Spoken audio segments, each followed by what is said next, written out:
Hey everybody, it's Party Elite, back with another beginner's guide for Crusader Kings 3.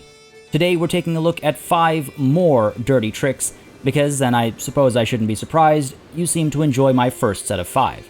So let's see some more ways we can dig deeper into degeneracy.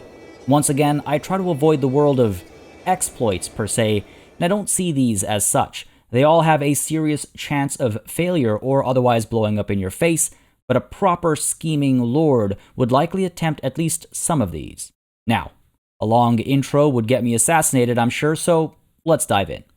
Alter the deal.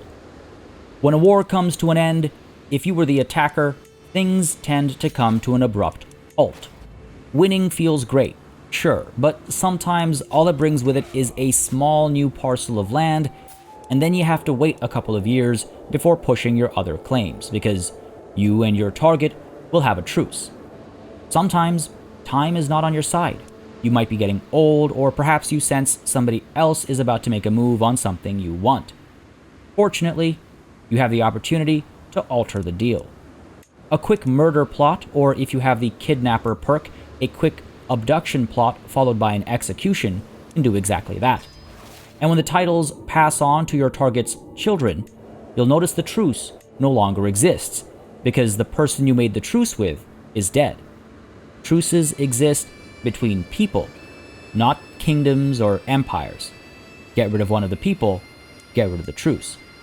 To set yourself up for this kind of success, depending on your own intrigue skill, you might need to play the long game. If a murder plot isn't too likely to succeed without the help of others, you'll want to try and either improve relations with people inside your target's realm, especially those that hate your target, and you'll also want to try and gain hooks among people in your target's realm as well. You can either use the Fabricate Hook scheme through the Truth is Relative perk, or you can abduct and negotiate release to gain a hook using the Kidnapper perk. Or you can try and find secrets using your Spy Master. When the war kicks off, you can also look to capture as many prisoners as possible by putting multiple places under siege rather than just rushing to a victory. You can also engage in multiple battles against potentially important characters in the hopes of capturing them as prisoners. These prisoners can then be released with hooks. All of these hooks and good relations can then be used to help you in your post-war murder or abduction scheme against that target, and it'll help you succeed with relative ease and speed. With the deal altered, you won't need to alter it further to take what's rightfully yours. Spousal Support. We've discussed before how your spouse can help you manage your realm based on their own skill levels. They can either help a little across the board, or they can focus on one task specifically, and that buff is directly reflected on yourself. Having a good wife or husband as such can go a long way. But this isn't the only way a spouse with high stats can help you. If you ever find yourself challenged by somebody else, the game is looking to test your skill level against theirs. You can definitely try and pull it off on your own, but there's no shame in asking your loved ones for a little help. Turn to them and change their focus to the skill that's being tested. You're basically just asking them to help you deal with a specific task as it's come up. There's still a chance of failure, of course, but with your partner's help, you have a higher chance of success. And if they fail you, hopefully you'll still be able to love them the same. Prisoner to Prince. One of the faster ways to gain giant tracts of land in a war is to push somebody else's claims. The easiest way to find claimants is to click the button that literally seeks them out, making them more likely to arrive as a guest in your court, after which you have to recruit them. Another way, as discussed in a previous video, is to select a title and see the claimants to set titles here. You can either recruit them to your court, or use a marriage to bring them in instead. But these all have associated costs, and sometimes they're not even interested in joining your cause. In a case like that, there's the alternative solution. Ask them to come over for a friendly chat. With the Kidnapper perk, you can abduct the claimant, and then either negotiate their release and recruit them as you do, or negotiate their release with a hook, and use that hook to recruit them afterward. Just make sure your targeted claimant doesn't already hold a title. If they do, they cannot be brought into your own court at all, since they are at the head of their own to begin with. Also make sure that your targeted claimant isn't claiming a title that is the same rank as your own primary title. If you help them with that, they'll become an independent ruler. Instead, you want to help people push claims that are beneath your rank. That way, they become your vassal after the war is won, and the newly gained land falls under your realm. Fear my heir. Dread is a powerful thing. Fear can keep people in check, preventing them from joining schemes and factions against a person. This can be especially helpful for new rulers, especially if the new ruler has a lot of pretenders to their throne. A pretender, in this context especially, is anybody else who has a claim to a ruler's title. So for example, your siblings, uncles, aunts, etc., etc. Things you're likely to have many of after your first generation especially. Apart from that, a new ruler also has to deal with potentially unhappy vassals and court members. A change in leadership often causes this, especially with the short reign relationship penalty at the start of any reign, but there's also the simple fact that all the nice things the ruler's parent did for the vassals no longer matters, and all those bonuses to relations are gone if they existed in the first place. This creates a situation ripe for rebellion. Some faction can form supporting a more beloved claimant to your throne, and with enough support generated, you can find yourself quickly deposed. So it's important to be a responsible parent.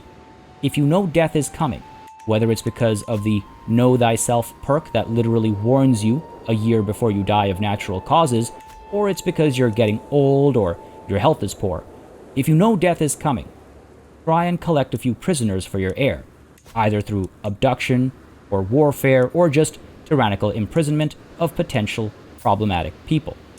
Think of it as an insurance policy. You might even want to put them in house arrest to make sure they don't die in your dungeons before rule transfers over.